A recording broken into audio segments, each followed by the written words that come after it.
Го следите неделното интервју на Слободна Европа. Во него гостин е Томе Аџиев, председателот на Комисијата за лустрација. Господине Аџиев, измените на законот за лустрација од нова година се однесуваат и на сите новинари. Кој определува од каде ќе почне комисијата со работа и врз основа на што одредени предмети ќе се определуваат како приоритетни? Па вака, ние не ги оценуваме ние приоритетни предмети или неприоритетни, ние одиме по законот. Во досегашниот период ги поминавме по големите, повисоки, условно кажано, функции во државата. Трнавме од председател на државата, од пратениците, од премиерот, министрите, па слеговме до судските органи, академиците, Уставниот суд. Сега дојдовме, веќе осетивме дека имаме можност да ставиме во функција и други. И тука на комисијата водевме расправа и рековме ќе ги ставиме во функција и новинарите и носителите на јавни функции во други организации регистрирани согласно закон.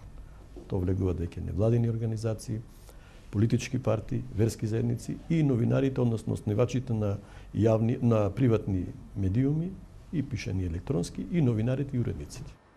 Ние не правиме редослед, ние ги пуштаме сите во органите кои сработуваме и тие ги истражуваат. Кој ќе добијат одредени релевантни податоци за одредено лице, ни доставуваат нас известување и ние проучуваме за тоа лице, бидејќи имаме добиено сознание дека има некакви документи за него.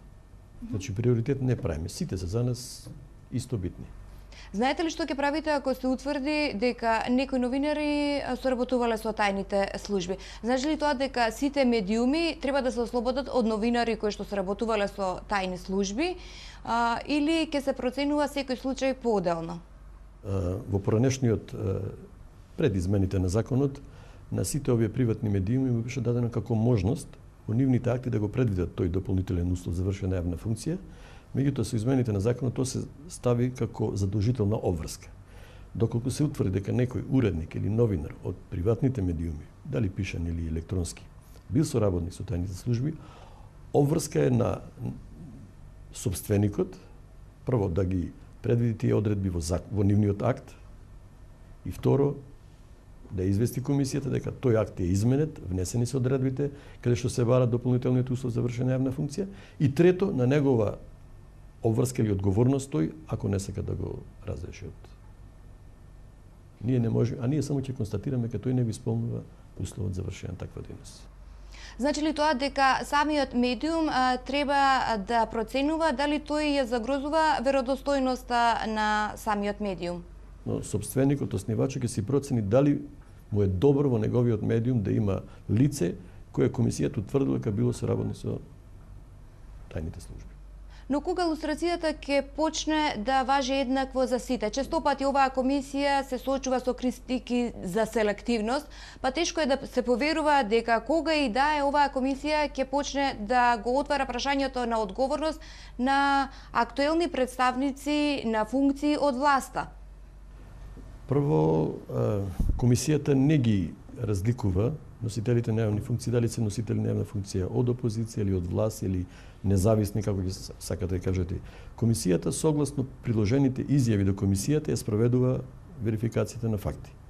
За кој носител на јавна функција ќе добиеме податок дека бил соработник со тајните служби, комисијата го става на дневен ред и одлучува. Доколку се утврди дека бил соработник, нема ја верифицира изјавата, а воопшто комисијата не интересира дали бил од власт или од опозицијата.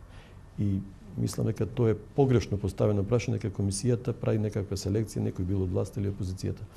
Јас сметам дека и ево не смеам да ја кажам тие податоци кои лица се досега прогласени за соработници, меѓутоа од сите тие лица не можам да утврдам дали некој бил од позиција на власт или од позиција на опозиција. Но кога станува збор за редоследот на чекори, како тие да се прават обратно, требаше ли комисијата најпрвен да се позанимава со лустрацијата на носители на државни функции, односно на политичари од поранешната власт, од актуелната власт, со оглед на тоа дека тие ги носат одлуките на нашите животи? Секако дека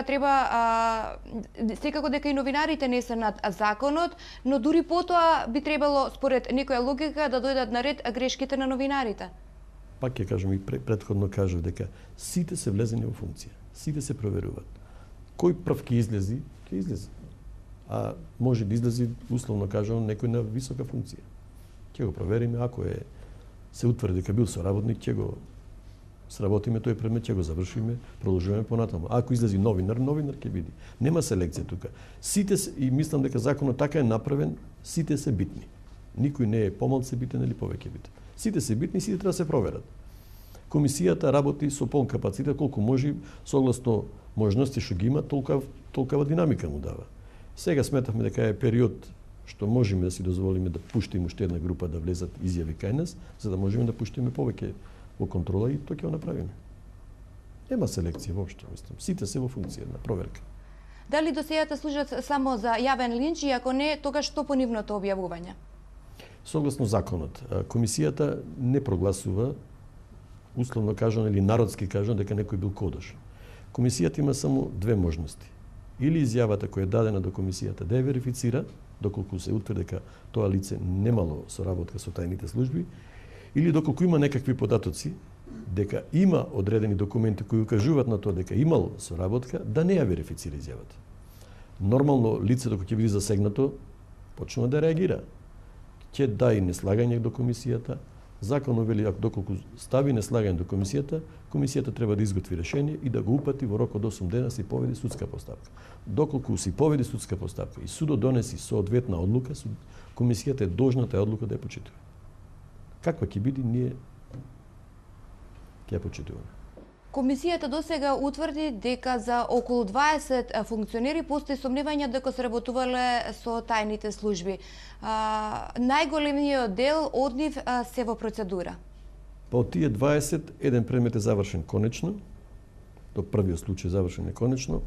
Во еден случај лицето не се произнесе по заклучокот, го прифати нашиот заклучок, постапката не ојде понатаму, заврше тука. Ево денес имаме на дневен ред уште 3 случаи од кои двајцата не се произнесува по заклучокот, значи го прифатија нашиот заклучок како што го донесавме и тука денес ќе донесеме решение дека конечно завршва постапката. За еден ќе се произнесеме со решение по неговиот приговор, другите се во судска постапка. Веќе влезени се во судска процедура, која ќе заврши таму не знаеме.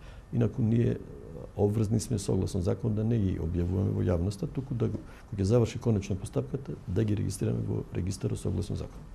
Треба ли комисијата сериозно и одговорно да се позанимава и со самата себе, со оглед на критиките за непрофесионалност и бојкотот на работата, односно на одлуките на некои од членовите на комисијата? Ја мислам дека тоа се работи за малце членови, односно 20 членови, кои мислам дека во наредниот период ќе се преиспитат и тие ќе си влезат во колосек на комисијата и ќе продолжат да работат како што работеа во минатиот период. Мислам дека во комисијата нема проблеми. Комисијата е составена од 11 членови, 9 членови работат без забелешка, воопшто немаат никаква забелешка на работата на комисијата. Комисијата функционира. 20 членови од кои причини не ми е познато. Пројавија некакви неслагања, меѓутоа мислам дека во наредниот период и тоа ќе го надминат, самите ќе го надминат и ќе се вратат на комисијата. Има ли надлежност комисијата да овозможи заштита од шпекулации со оглед на тоа дека се посочуваат личности јавно во медиумите? Неодамна имаше пример, се посочуваше дека соработувал со тајните служби во медиумите поранешен новинар од албанска редакција кој бил и поранешен амбасадор. Можам одговорно ви кажам дека такви податоци од комисијата не излегуваат. Комисијата согласно надлежностите кои ги има, јавност на податоците не му дава. Комисијата работи на седници, обично работи со класифицирани информации, тие информации не ги доставува до јавноста. Решението, односно заклучокот кој го донесува, лично му го доставува на рака на тоа лице и ништо повеќе. Од каде произлегуваат такви информации не ми е познато, а не се од комисијата. Ви благодарам на разговорот. Благодарам. Го следевте неделното интервју на Слободна Европа. До гледање.